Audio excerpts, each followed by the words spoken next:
and gentlemen, welcome once again to the fantastic Thirlings Hall. Hello, Val, by the way. Is that a lovely farm manager in the corner who looks after us? Hello, Val. Brings all the clay, sorts out all the seats, does everything.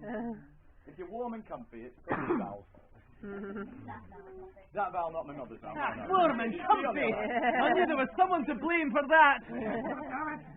Yeah, she's not free Scotland, no, she's free Belfast. Now, I'm sure I'm probably preaching to the choir on this one, but Samhain. You've all come here to get away from those horrible, nasty people in plastic costumes coming round and knocking on your door, which is probably a good idea this evening. Who let her in? Now, everybody in this room, I believe, is aware at one point it was the Celtic Festival of the Dead, Samhain. The end of the Celtic year, the start of a new. And it was almost tradition, brought on by fear of the Morrigan passing, that they would mask themselves, stoke a fire bright, light one single lantern outside to guide the ancestors home, set a spare seat at the table, and then as they retired to bed, not a soul would sleep. Groups of masked people would, on occasion, roam house to house, which is probably where that god-awful tradition of trick-or-treating came from, because instead of coming to check if you're dead, they're coming to nick your sweets. And possibly the one time of the year that it is socially acceptable to tell your kids, take sweets from strangers. But you've made the right choice. We have mead, we have fire, and we have some superb performers for you. We have music, we have poetry, we have stories, and then as the night gets on, we probably have a large amount of bollocks around the fire. However, it has to be said, given that it is the night of Samhain, and we are in an Anglo-Saxon house, just before Ian takes to the stage and delights us with his music. One half of the Rantanas, by the way, ladies and gentlemen. Very good band. You'll see them at Beamish all the time. We have a small amount of Hawkey's very finest dark moon mead, brewed from treacle. There is only a little bit, so please, don't net the whole thing. If it doesn't go all the way around, this is going to be horribly embarrassing, so we'll have to fill it up in the tank. But I'd like to pass this round and just have a moment, everybody, to think of them as have gone before and might be trying to get back in through our door tonight. By the fairies or the elves, depending how you look at it. Oh, it's nice, that, isn't it? I challenge you They feel tingly all to over. listen to the harp for more than 5 minutes and not feel that you've journeyed somewhere else.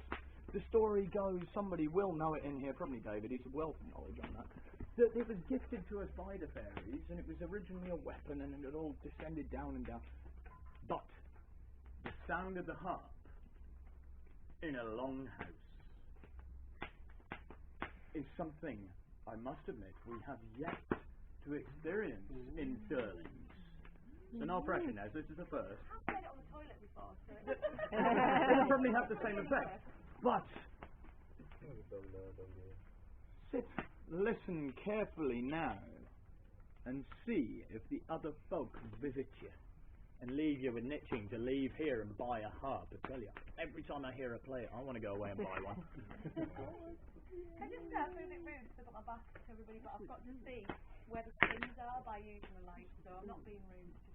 Just keep your eyes or something.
you. Thank you. And once again, it features the ethereal happenings of Nezzy on the harp, and as you are yet possibly to experience, the vocal charm of Chaz, chosen angel. I've never heard him sing. You don't want to. It's too late. I've been assured all he's doing is speaking over the piece. But at any point, if he starts singing and you think it's half decent, please tell him. So, it's alright. By the time he turns up again, hopefully, Hobie's filling in, it's all good. as the habit has run, every time we've had a break, we've restarted with music, and hopefully, by the time everyone else has found their seats, Porky will be back for the next story. And music shall fill as we run. So, please, We have light. lady and gentlemen, Is that enough? Okay. The piece we're going to do is, of course, Fairy Tale. And the words are by Lewis Carroll, strangely enough. As far as I'm aware, the melody is by Omnia. Ooh. And, of course, the arrangement is by Nettie Butterflies. What he means by that is I've adapted it so I don't play all the hard stuff. It's not the entirety of the hunting of the snark, is it? No, Oh, it's it's okay. romantic. Oh, that'll take forever. quiet you.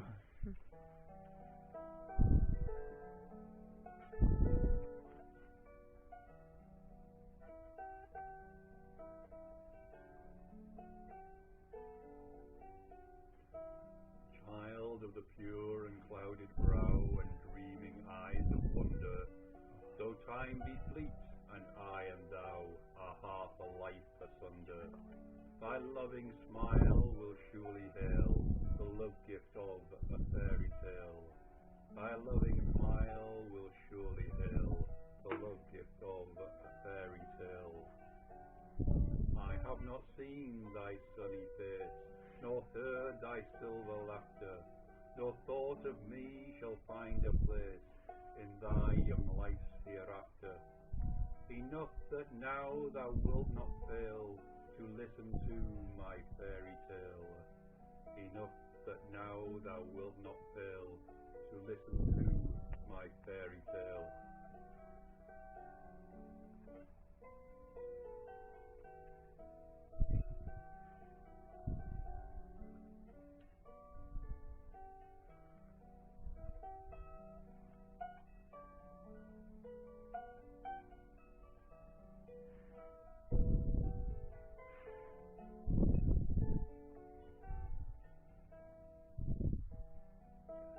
Without the frost, the blinding snow. Sorry, I'm on the wrong sheet. My apologies. Right, okay. A tale begun in other days when summer suns were glowing, a simple chime that served to time the rhythm of our rowing, whose echoes live in memory yet, though envious years would say forget, whose echoes live in memory yet, though envious years would say forget. Come hearken then, ere voice of dread, with bitter tidings laden, shall summon to unwelcome bed a melancholy maiden. We are but older children dear, who fret to find our bedtime near. We are but older children dear, who fret to find our bedtime near.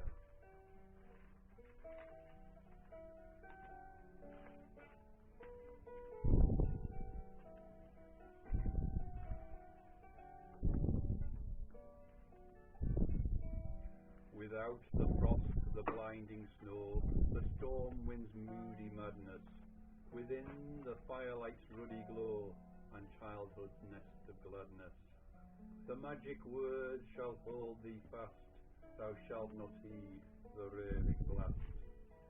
the magic words shall hurl thee fast. Thou shalt not heed the raving blast. And though the shadow of a sigh may tremble through the story, of happy summer days gone by and vanished summer glory, it shall not touch with breath of bale the pleasant of our fairy tale. It shall not touch with breath of bale the pleasant of our fairy tale.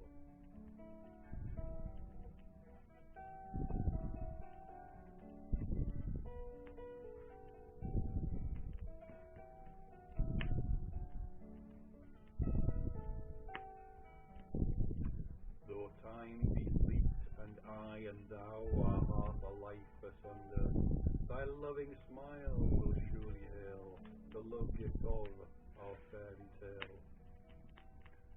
Thy loving smile will surely hail the love gift of our fairy tale.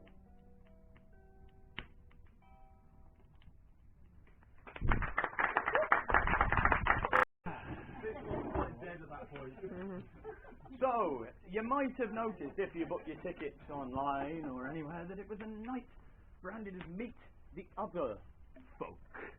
Now, I'm aware this is a dangerous way to go on the night of Samhain when the veil is thin.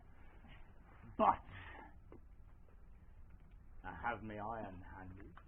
We have barred the doors, and we are among good company. Fortunately, Jez isn't here because they've got loads of good fairy stories in Wales. It's probably something to do with having very, very good beer and a long way between the pub and home. I think Jez is here. I think he's lurking outside, hating the sound of human happiness. Grendel, I'm going to Feel burst in. So who's going to volunteer to sit up all night? I don't know. Who has the strength of 30 men in their arms? Anyone? Well, yeah. Certainly not bloody me at the minute. Bloody modern people, eh? Honestly. Weak, we're all weak. I was going to say, if 30 of us grab them at the same time and pull, though, we should be fine. Are there 30 of us? 24. 24. Oh, not quite enough. They're close enough.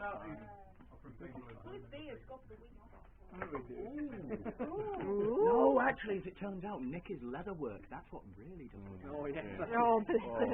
Or burn it in the oven. No, sorry, that possibly was a bit below. No. Sorry, Jazz. However, as I mentioned, it is a long walk from the pub back home in Wales, which possibly brings us to a good time for a story of Welsh origin. From near a cave complex in the Brecons, there stands a farm called Penflatter. Ooh, no, I tell you what, we'll do that one later, actually. That's a much longer story, and I wouldn't want to bore you with it now. You have to be pissed for that one. Two young men are walking home from work, cutting peats, sods up on the hill. Not them, the bits they're cutting out the ground. They came into a wood. Rhys and Llewellyn, two very good friends. They'd worked together for many years. They knew each other very well. They'd shared pallets in the same hayloft. They knew each other probably better than anybody in here knows any other person. On the way home one night, Rhys suddenly stops and says, "What is that incredible music I hear drifting through the trees?" Llewellyn could hear nothing and looked at him slightly put out and said, "Are you mad?" But, "No, I have heard this tune 100 times before, and it is my favourite, and I have to go and dance. Just one dance. I have to away." And he disappeared into the woods.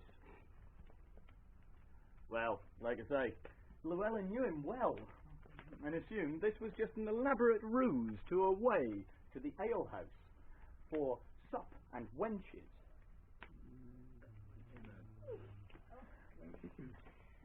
So Llewellyn continued back to the farm. Down he sat, ate his supper, up to bed and into his pallet, without seeing hide nor hair of Rhys and thinking nothing of it. waking in the night, looking across and finding Reese's pallet unused. Again, thinking nothing of it, because it was well known that after he'd had a few drinks, he was known to go a-wooing of late and not return until the wee small hours in time for work. When Llewellyn awoke in the morning and the pallet was still unslept in, this began to arouse an unusual feeling of worry for his good friend. Breakfast eaten, still no sign. To work, stood on the farmyard, master in front, still no sign. Now he starts to think his mate's had a bit of a session and has woken up in someone's house that he doesn't know the way out of, or similar, and he'd be there soon, so he held his tongue. But there was heavy work to be done that day. All the sods cut the day before had to be carried from the mountainside down to the farm and stacked to dry. Back-breaking work. One man absent at the start was sorely missed. And as they were walking up to the peat field, the master beckons and says, "Llewellyn, come here, lad." In a Welsh accent, obviously. I can't do a Welsh accent, so I won't upset you by trying. Come here, lad. Tell me, do you know where Reese is? I said, "Well, master, I don't. We were walking home through the woods last night, and he said he heard music, and off he walked. Haven't seen him since." Thought the master, knowing all too well Reese's habits as well, thinking maybe he'd had a hard one, he'd turn up by lunchtime. Noontide came and went. No Reese. The master now thought it pertinent to possibly quiz his worker a little further as to where his absent farmhand was. Said, "Llewellyn, lad, come here and sit down and tell me exactly what happened last night." Well, he said he heard music through the trees and made up some guff and disappeared off, I assume, to the alehouse. He said, "Have you seen him since?" "No, my lord, I haven't." "Right, we'll send a runner to the pub and go and make sure he's there." They didn't have telephones in those days, they had to send a runner. Rings the pub all the time when I'm down there, make sure I'm doing what I'm supposed to. Had to send a runner. Well, the runner returned with news, absent of Reese. "Was he at the pub at all last night?" says the master. "Nope. They've not seen him for nigh on 3 days, and his tab stands high, so they would have known if he was there." Thinks the master, and sits down once more with Llewellyn and says, "Come here, boy, and tell me exactly what happened last night." Llewellyn recounted the tale of the walk home, the strange moment that Reese disappeared, waiting for him for a couple of minutes, realising he wasn't coming back and returning to his bed. Well, a man absent for the best part of a day. No witnesses. It began to grow in the farm owner's mind that a murder may be afoot, and that on the walk back from the field, Reese and Llewellyn had quarrelled slightly, and it had got out of hand, and Llewellyn had taken it upon himself to commit murder, and had hidden the body somewhere, and the farm owner made as much noise to the local magistrate, who took it very seriously, and threw Llewellyn in the deepest, darkest corner of their small jail. And questioned him thoroughly on this, and came to the same assumption that murder most foul must have been done. And so they sent out search parties. Found nothing. Llewellyn found himself imprisoned until the body was found. Protest as hard as he might that he'd only seen his friend run into the woods and had no reason to quarrel with the man, no reason to fight, certainly no reason to kill him. They would not believe a word of it, and they left him locked in that dungeon for a year, believing the body would eventually turn up, not quite understanding medical science and the degradation of the body, but A year to the day exactly, a tinker came to town the night of. The tinker was wise in the ways of the other folk, and he suggested that on the night following it might be worth assembling a party of fellows and heading out from the town with Llewellyn to the point where he had last seen Rhys, in case another kind of foul play had trodden the boards that night. Well, the following night, 1 year and 1 day from Rhys's disappearance, the company of fellows assembled at the pub and wandered out into the hills with Llewellyn dragging feet chains, hands bound, to a point. And Llewellyn stopped and he said, "Yep, yeah, this is it. This is the last place I saw my friend Rhys." I went, "I'll just have a quick check, but I'm almost certain this is exactly the spot I was stood." He took a pace forward.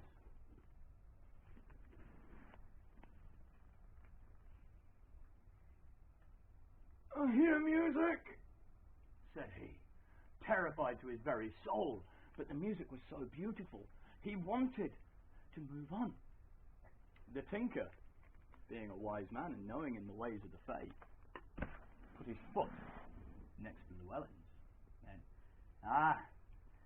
I too hear sweet music and am moved to dance, but I will not, because I know that is how they bind you. Look carefully about our feet." And the band of fellows pulled back the grass and discovered, growing proud, a small stand of white mushrooms that you may well know as a fairy ring. Well, they grow in the same place year on year on year. Llewellyn, foot in circle, tinker, foot in circle, had not paced forwards and were not taken by the Fae, but could see suddenly coming through the trees towards them a swirling, spiralling procession of dancers. Putting it with the best of them in the centre was friend Rhys, still in the same clothes he disappeared a year and a day ago. As he came whirling by, the tinker stepped back and braced hard against Llewellyn. Llewellyn reached out, grabbed him by the shoulder and dragged him in. Rhys was dazzled, rabbit in headlights, properly didn't have a clue where he was. And his gaze settled on his friend Llewellyn, and it began to prickle at the back of his mind. And he said, "Don't take me now. Let me stay for one more dance. Just one. I've only been there 5 minutes." Llewellyn grabbed him by the collar and said, "5 minutes, you idiot! You've been there a year and a day. You've had me up for murder. Now you're coming back to the town to answer for your actions and for your conduct and get me out of the clinker. No questions asked." Turns out Llewellyn might not quite have been right when he said no questions asked, because the whole village wanted to know where this man had been.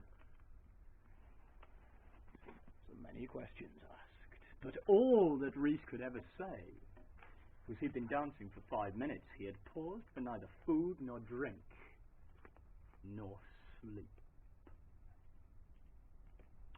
If you find yourself 1 foot in a fairy ring and hearing sweet music drifting on the winds, I urge you, take a second to consider. Because if no one knows you're gone, they may never find you again.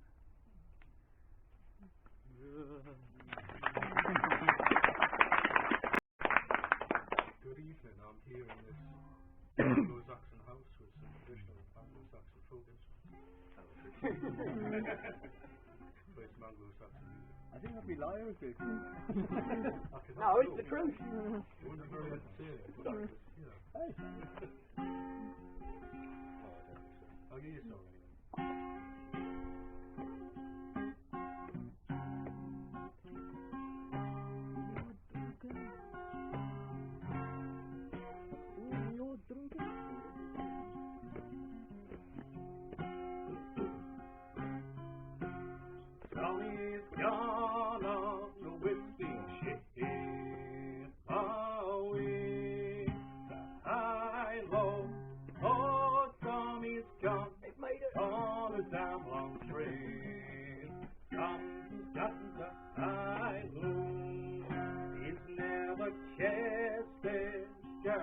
goodbye away. I love he's left her and he stole the wine. Come, got the high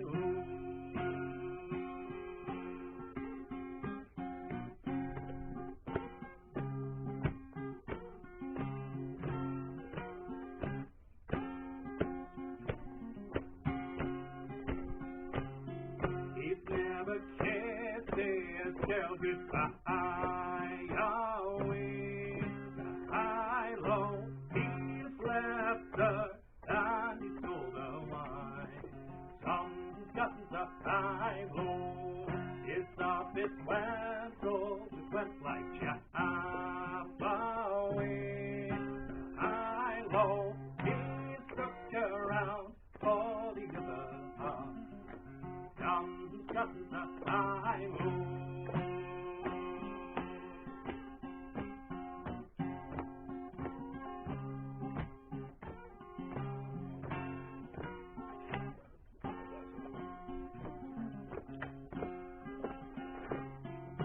Drinking birthdays, pay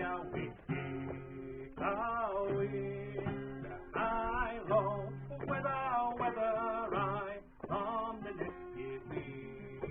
Come, I low, he's drinking birthdays all around him on the way.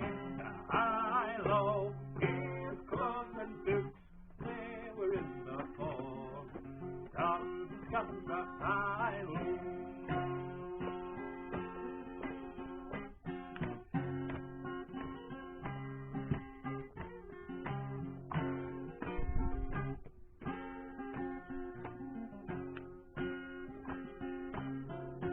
Tommy's gone on a wispy ship away. I low, oh, Tommy's gone on a damn long train. Come to the high Cassia, you half got.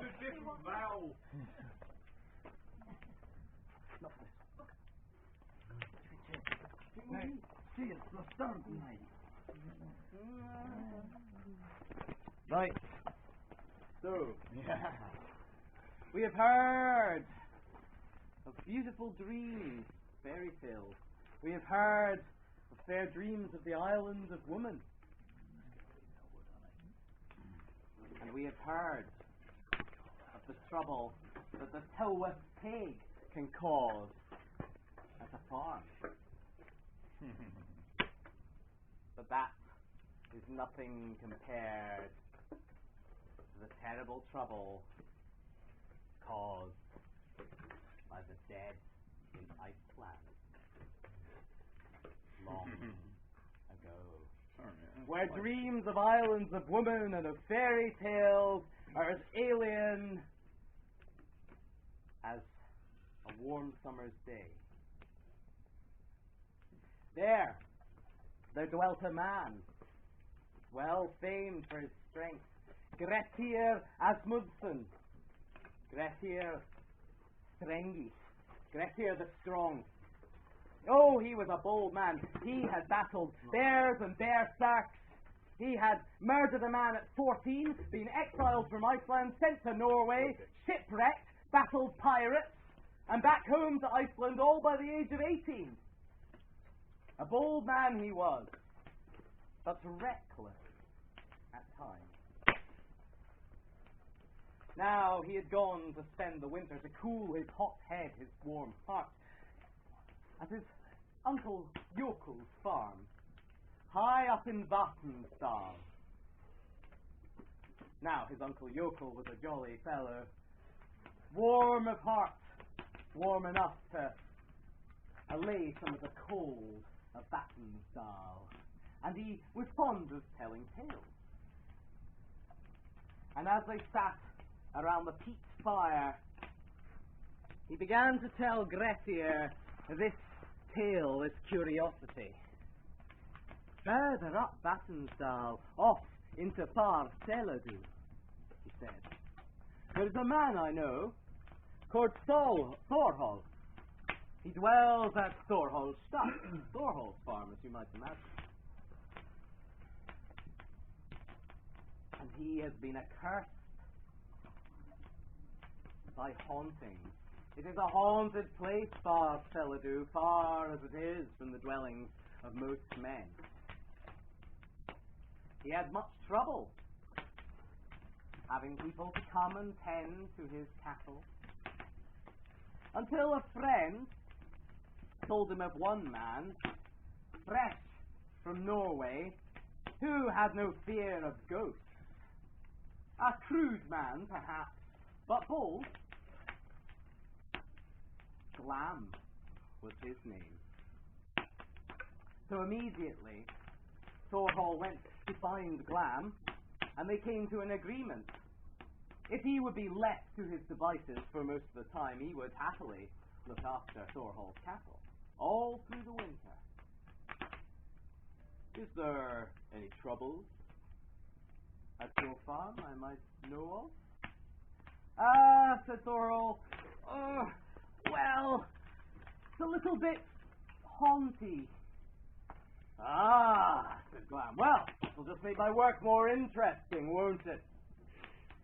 And so an accord was reached, and Thorhall was very happy. He had someone to look after his cattle all throughout the bitter winter in the steepest, darkest depths of far Teladu. Well, Glam cut a terrifying figure.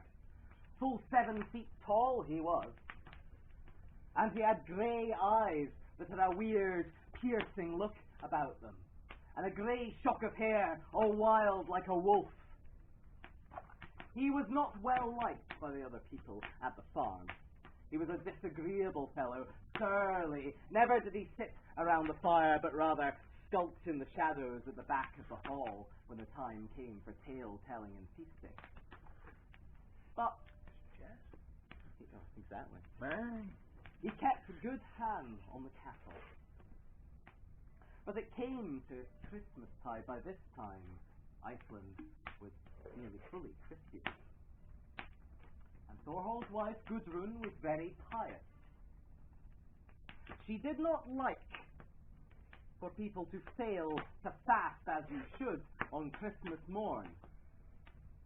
But Glam was insistent. I will have my morning meal, woman, he said, before he went out to tend the cattle on the hill. We always fast on Christmas morn. That is the way it is. No, I think not. I see no use for these new beliefs, these traditions. I think it's best when all men were called pagan. Hey! Bloody right!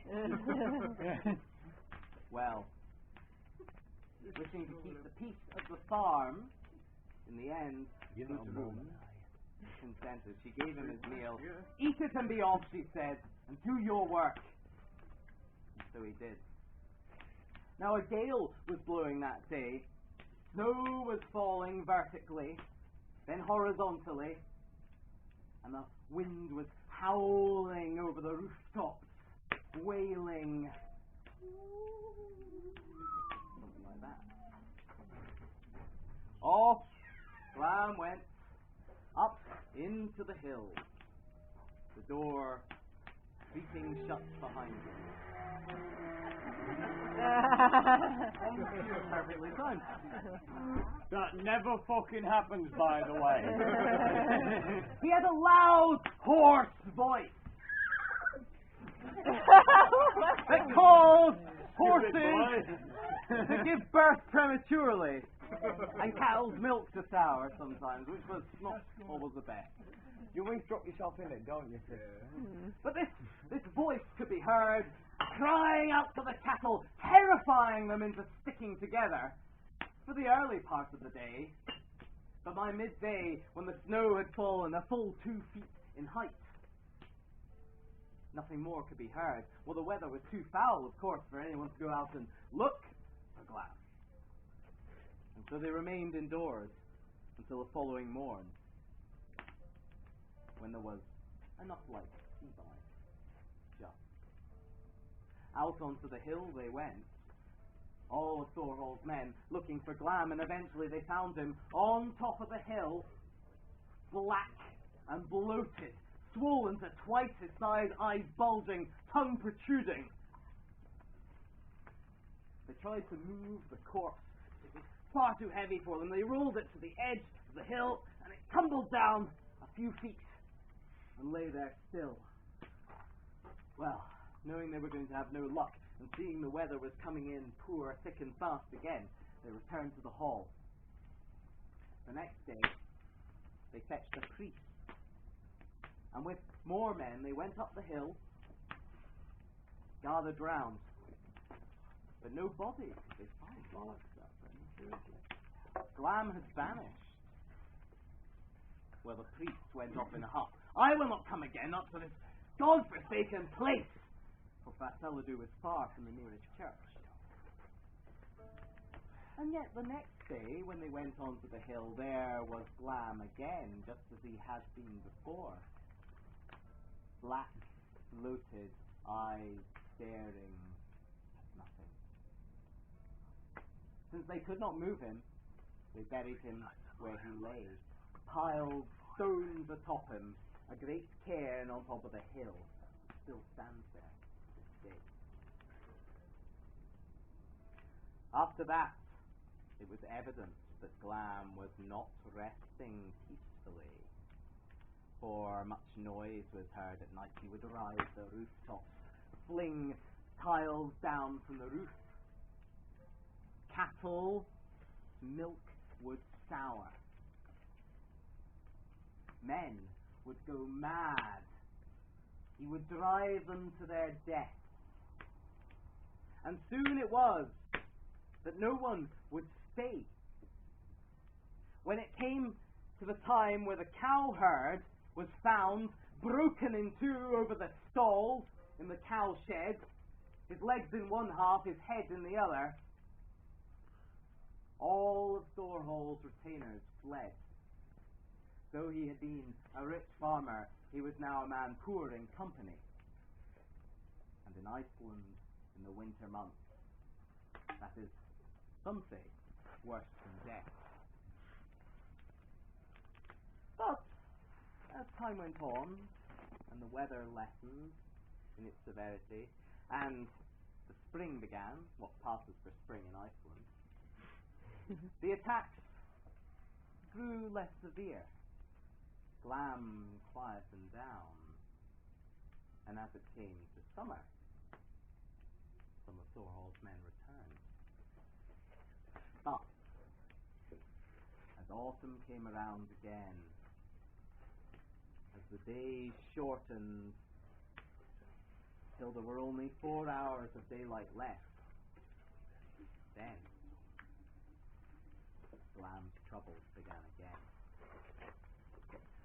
All this, Jokul related to Grettir. Grettir pondered for a moment. This is a man in need of help, of a bold warrior, he said. And I am that man. Jokul shook his head. You are too hasty, Grettir. Have you not got yourself into enough trouble in your past 18 years of life? That may be so, he said, but I think it true that trouble does not come to one farm without quickly spreading to another. I will go, and I will see this Glam for myself, and best him in combat if need be.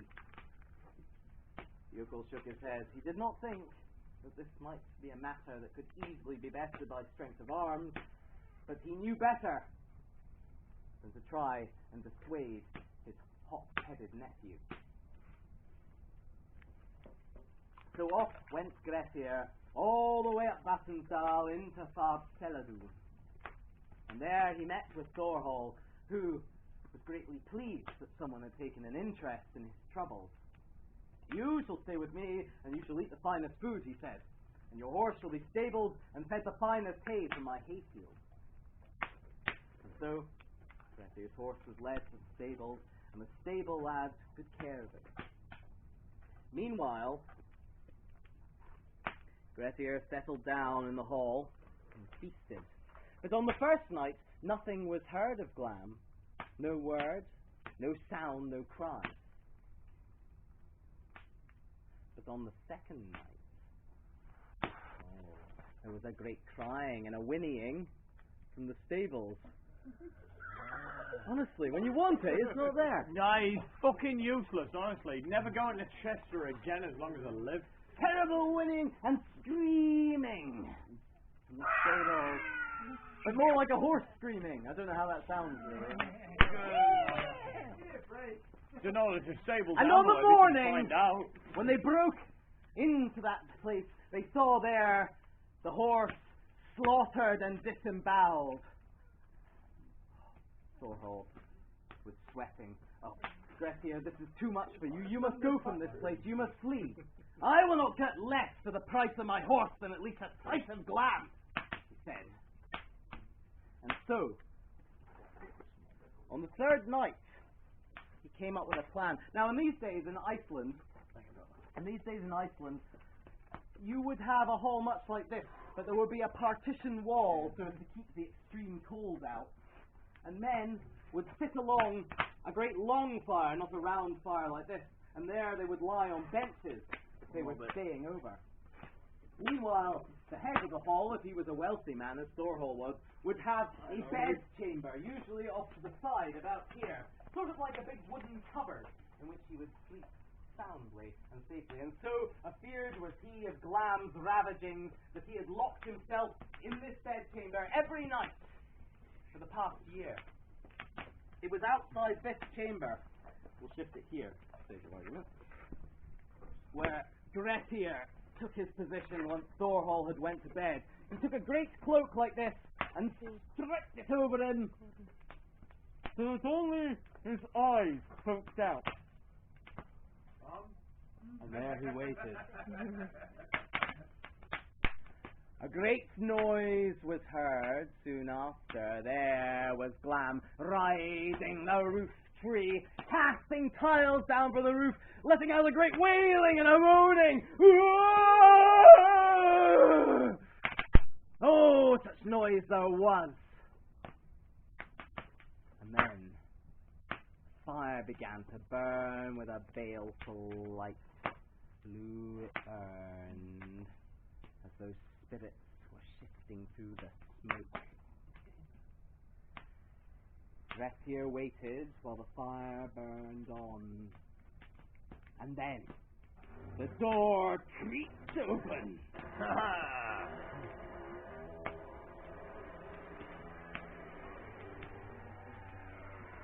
In came Glam's hand, great and black and bloated to either side of the doorframe.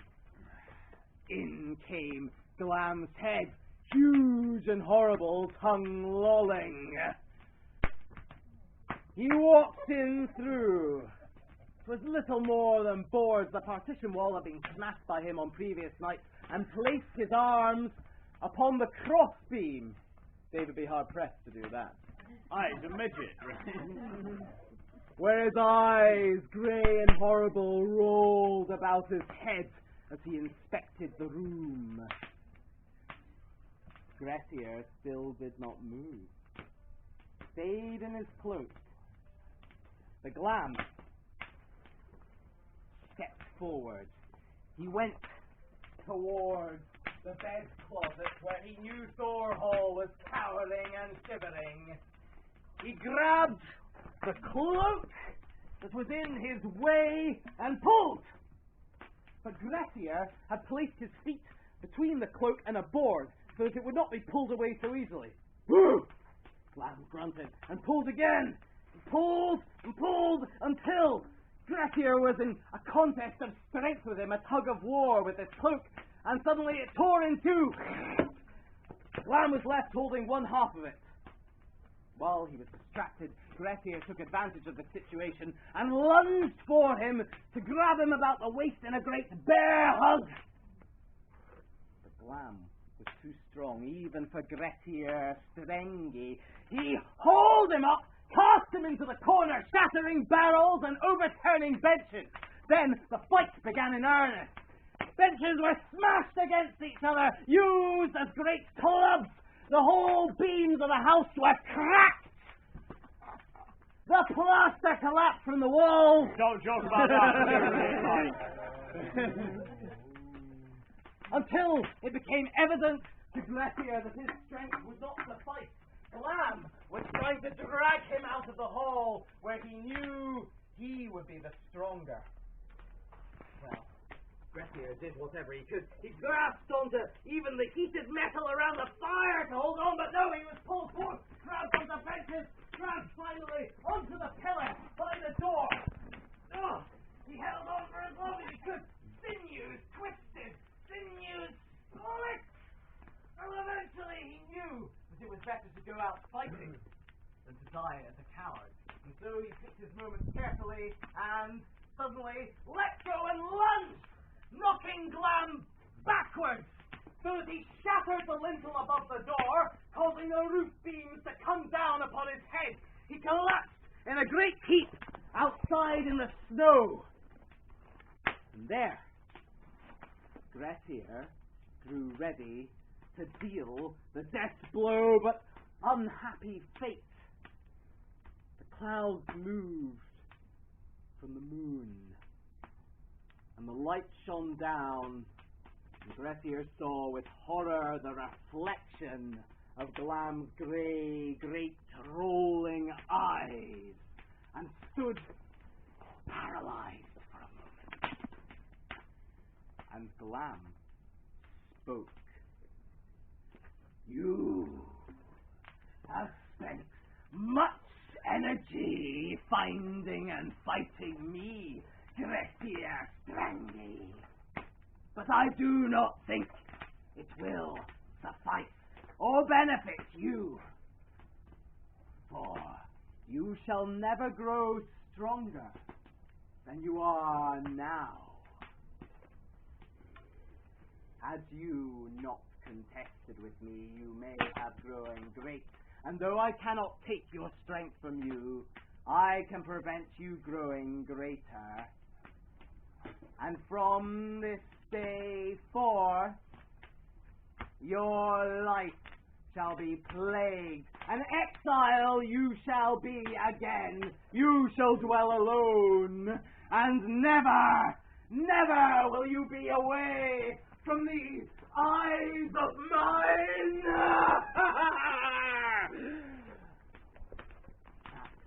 The clouds once again covered the moon, and Grettir was shaken from his reverie, and taking his sword in hand, cleaved Glam's head from his body.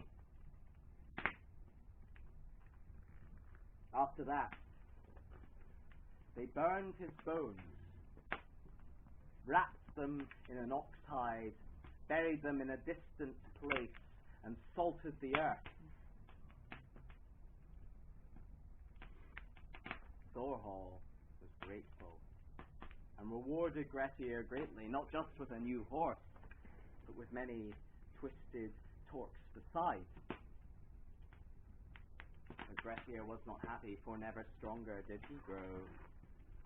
His life was cursed thereafter. And wherever he went, until he ended his days on a lonely rocky islet off the coast of Iceland, he ever saw before him those grey